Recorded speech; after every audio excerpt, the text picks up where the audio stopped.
રાજકોટમાં ભારે પવન સાથે ખાબકેલા વરસાદના કારણે ગોડાઉનના પતરા ઉડવાની ઘટના બની। રાજકોટના ટીલાળા ચોકમાં નવા બની રહેલ ગોડાઉનના પતરા ભારે પવનના કારણે ઉડી જતા માલિકે નુકસાની વેઠવાનો વારો આવ્યો। આ વિસ્તારમાં નવા ગોડાઉનનું કામ ચાલી રહ્યું હતું તે સમયે જ અચાનક ભારે પવન ફૂંકાતા પતરા ઉખડી ગયા હતા તો વાયરિંગને પણ મોટા પાયે નુકસાન પહોંચ્યું હતું। મહત્વનું છે કે હવામાન ખાતાની આગાહી વચ્ચે રાજ્યના વાતાવરણમાં પલટો જોવા મળી રહ્યો છે। ભર ઉનાળે ચોમાસા જેવો માહોલ સર્જાયો છે તથા ઠેર ઠેર ભારે પવન સાથે વરસાદ પણ વરસી રહ્યો છે તો વળી આગામી 7 દિવસ સુધી રાજ્યમાં વરસાદી માહોલ રહેવાની વકી હવામાન ખાતાએ વ્યક્ત કરી છે।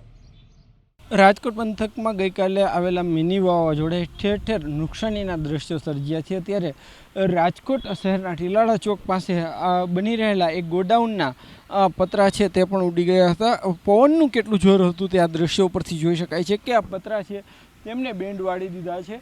આ નવો એક આખું ગોડાઉન બની રહ્યું હતું, ટીલાળા ચોક પાસે આ ગોડાઉન બની રહ્યું હતું, પરંતુ ગઈકાલે જે રીતના ભારે પવન ફૂંકાયો હતો અને ઠેર ઠેર કહી શકાય કે આ જે છે નુકસાની થઈ હતી। આ પતરા છે તે બેન્ડ વળી ગયા હતા, એટલે કે કહી શકાય કે ભારે જે છે એ અહીંયા હાલાકી સર્જાઈ હતી। જે સમયે ભારે પવન ફૂંકાયો હતો એ સમયે અહીંયા આસપાસમાં જે પણ લોકો હતા તે દોડીને દૂર થઈ ગયા હતા। કેટલીક જગ્યાએ જે છે તે જે રીતના દ્રશ્યો જોઈ શકો છો કે અત્યારે આ જે બેલા છે તે પણ ક્યાંક ગોઠવેલા હતા પરંતુ તે પણ પડી ગયા છે, એટલે કે કહી શકાય કે ગઈકાલે પવનના કારણે ભારે હાલાકી સર્જાઈ હતી। અનેક લોકો છે તેમને જે છે એ નુકસાની વેઠવાનો વારો આવ્યો હતો। આ જે ગોડાઉન છે તે ટીલાળા ચોક પાસે નવું બની રહ્યું છે, પરંતુ ક્યાંક ને ક્યાંક જે છે આ ગોડાઉનનું કામ પૂર્ણ થાય એ પહેલાં જ અહીંયા જે છે એ વરસાદે વિનાશ વેર્યો છે। ખાસ કરીને લોકો છે તેમને જે છે એ ભારે નુકસાની વેઠવાનો વારો પણ આવ્યો છે। હાર્દિક જોશી, ન્યૂઝ 18 ગુજરાતી, રાજકોટ। રાજકોટમાં ભારે પવન સાથે ખાબકેલા વરસાદના કારણે ગોડાઉનના પતરા ઉડવાની ઘટના બની। રાજકોટના ટીલાળા ચોકમાં નવા બની રહેલ ગોડાઉનના પતરા ભારે પવનના કારણે ઉડી જતા માલિકે નુકસાની વેઠવાનો વારો આવ્યો।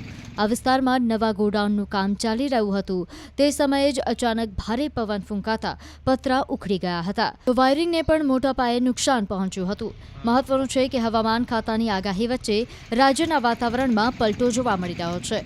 ભર ઉનાળે ચોમાસા જેવો માહોલ સર્જાયો છે તથા ઠેર ઠેર ભારે પવન સાથે વરસાદ પણ વરસી રહ્યો છે તો વળી આગામી 7 દિવસ સુધી રાજ્યમાં વરસાદી માહોલ રહેવાની વકી હવામાન ખાતાએ વ્યક્ત કરી છે। રાજકોટ પંથકમાં ગઈકાલે આવેલા મિની વાવાઝોડે ઠેર ઠેર નુકસાનીના દ્રશ્યો સર્જ્યા છે। ત્યારે રાજકોટ શહેરના ટીલાળા ચોક પાસે બની રહેલા એક ગોડાઉનના પતરા છે તે પણ ઉડી ગયા હતા। પવનનું કેટલું જોર હતું તે આ દ્રશ્યો પરથી જોઈ શકાય છે કે આ પતરા છે તેમને બેન્ડ વાળી દીધા છે। આ નવો એક આખું ગોડાઉન બની રહ્યું હતું, ટીલાળા ચોક પાસે આ ગોડાઉન બની રહ્યું હતું, પરંતુ ગઈકાલે જે રીતના ભારે પવન ફૂંકાયો હતો અને ઠેર ઠેર કહી શકાય કે આ જે છે નુકસાની થઈ હતી। આ પતરા છે તે બેન્ડ વળી ગયા હતા, એટલે કે કહી શકાય કે ભારે જે છે એ અહીંયા હાલાકી સર્જાઈ હતી। જે સમયે ભારે પવન ફૂંકાયો હતો એ સમયે અહીંયા આસપાસમાં જે પણ લોકો હતા તે દોડીને દૂર થઈ ગયા હતા।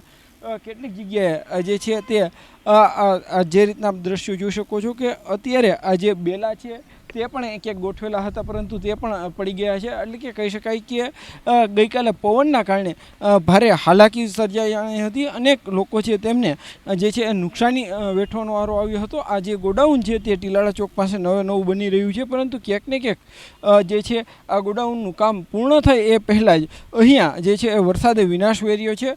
ખાસ કરીને લોકો છે તેમને જે છે એ ભારે નુકસાની વેઠવાનો વારો પણ આવ્યો છે।